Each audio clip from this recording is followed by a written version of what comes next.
The first time she walked across my lawn, I laughed it off. The 10th time she stomped through my petunias like she owned the world, my hands went cold. It wasn't about the grass. It was about respect, boundaries, and a little thing called dignity. For months, meetings were ignored, polite notes vanished, and every apology was as thin as the blades of grass under her boots. Then, one night, I sat on my porch and planned something quiet, brutal in its irony, and very, very theatrical.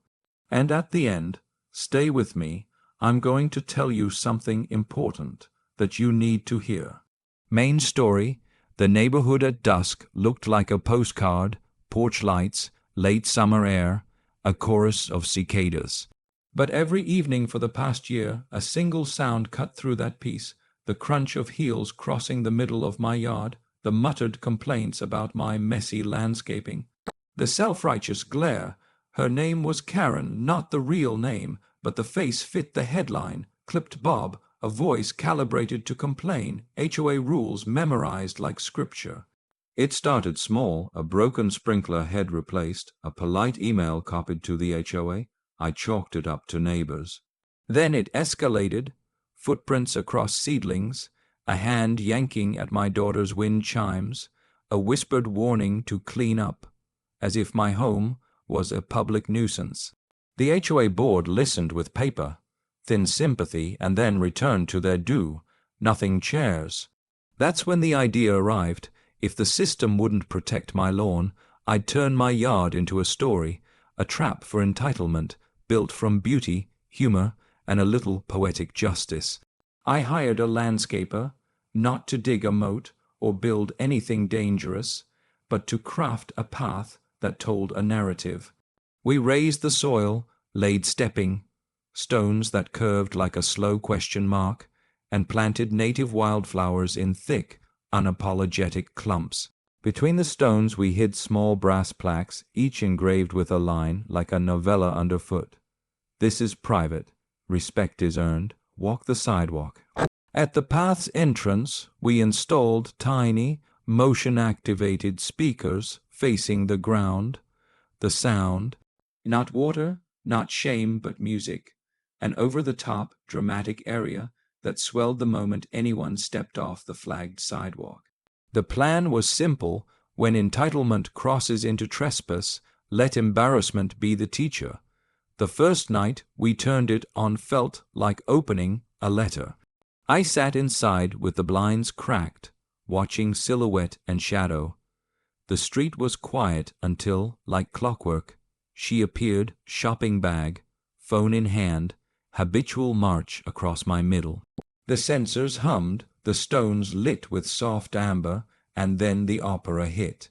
It exploded out of the earth with cinematic timing, soprano wails filling the night, while warm light painted her shoes gold. She froze, 1 foot in the petunias, face flushed, the entire cul-de-sac suddenly alive. Neighbors leaned out. A dog barked, her voice, usually sharp, dissolved into a choked laugh that sounded, for once, small. She stepped back, tried to play it off, but the plaques glittered under her gaze, the words staring like a jury. The aria kept going. It sounded ridiculous. It sounded theatrical. It sounded like the exact kind of public performance the HOA would have loved if they had ever cared. After that night, things changed. She stopped crossing the grass. She began to use the sidewalk like an apologetic pilgrim. Meetings shifted from bland emails to real conversations. The HOA president, suddenly aware of optics, walked my yard with a new respect. But the victory wasn't about humiliation. It was about reclaiming a piece of our lives. The garden became a small public theater where civility could be practiced, not just demanded. There were challengers. She wrote a complaint, of course, that the music was annoying and disturbing the neighborhood. I invited her over with a cup of tea. We sat on the porch where, for 15 minutes, she watched the lilies sway and then, quietly, told a story about a childhood where people stomped past, about being taught to be loud to survive. My jaw softened. The next morning she left a bouquet on my mailbox, a peace offering disguised as an admission. When the HOA tried to claim the speakers violated some vague rule, I had a video, neighborhood smiles, children pointing at the lights, the night we all laughed together. The board relented? The money I spent on landscaping turned into a community investment. Neighbors volunteered to tend the wildflowers, children took photographs for the local paper, and my lawn, once a battleground, became a stage. This is not a tale of cruelty masked as cleverness.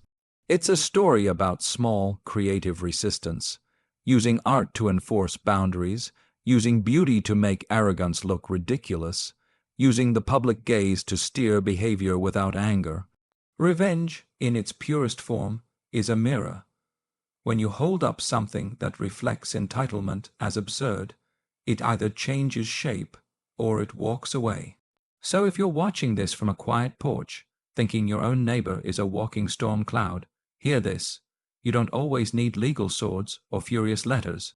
Sometimes a well-placed light and a ridiculous opera can do what meetings never will. And one more thing, the lesson I promised at the start: never let the fear of being petty keep you from being creative. Justice doesn't have to be loud, it has to be smart. For weeks after the opera incident, the neighborhood felt different, lighter, warmer, like some tension that used to run under the soil had finally released.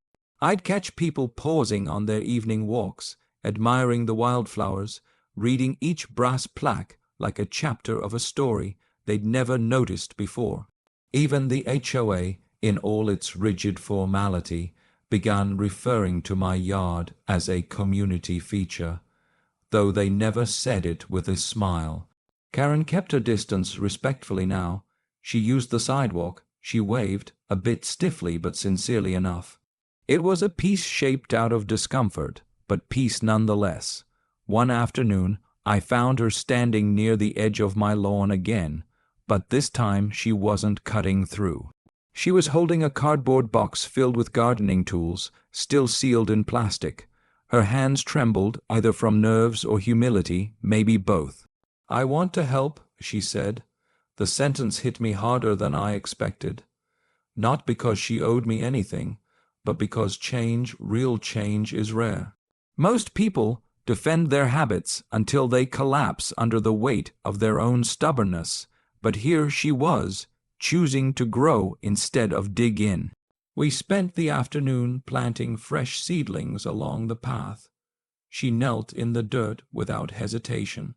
At one point she laughed genuinely when her glove slipped and she nearly planted into the mulch.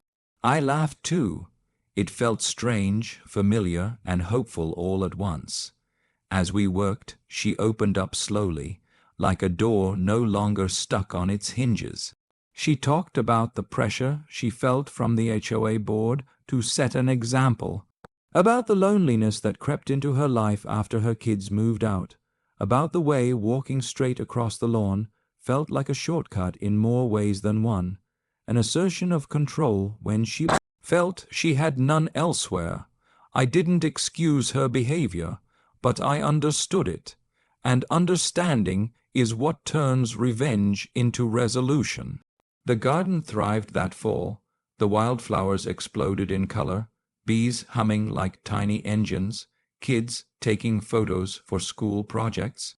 Neighbors started leaving painted rocks around the stepping, stones, symbols, jokes, small blessings.